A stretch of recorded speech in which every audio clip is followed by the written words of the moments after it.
ஒரு பணக்காரன் கிட்ட ஒரு வைர மோதிரம் இருந்துச்சாம்.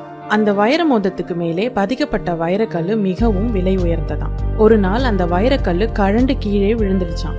அதை அவர் எடுக்கிறதுக்குள்ள ஒரு எலி வந்து அந்த கல்லை முழுங்கிடுச்சான். பதட்டம் அடைஞ்ச பணக்காரர் எலியை துரத்துக்கிட்டே போனாரு. தேடி போன இடத்துல பார்த்தா ஆயிரக்கணக்கான எலி இருந்துதான். இத்தனை எலிகளுக்கு மத்தியில வைரத்தை விழுங்கின எலி எதுன்னு எப்படி கண்டுபிடிக்கிறது?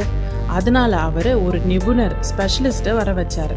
ஸ்பெஷலிஸ்ட் வந்து எலி கூட்டத்தை ஒரே ஒரு முறை பார்த்தாரு. கரெக்டா வைரத்தை விழுங்கின எலியை பிடிச்சு கொடுத்துட்டாரு.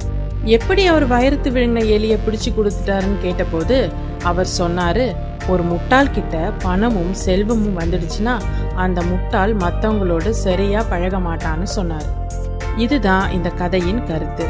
நம்ம எவ்வளவுதான் பணமோ சொத்தோ சம்பாதிச்சாலும் நம்முடைய உண்மையான சொத்து நம்முடைய நண்பர்கள் தான். வசதி வந்த உடனே நம்ம நண்பர்களை நிராகரிக்க கூடாது. நம்ம கடைசி காலத்துல நம்ம பிள்ளைங்க நம்ம சொத்தை கேட்பாங்க, ஆனா நண்பர்கள் தான் நம்ம நல்லா இருக்கோமான்னு கேட்பாங்க. நல்ல நட்பும் நல்ல உறவுகளும் தான் ஒரு மனிதனின் உண்மையான சொத்து, விலை மதிக்க முடியாத சொத்து.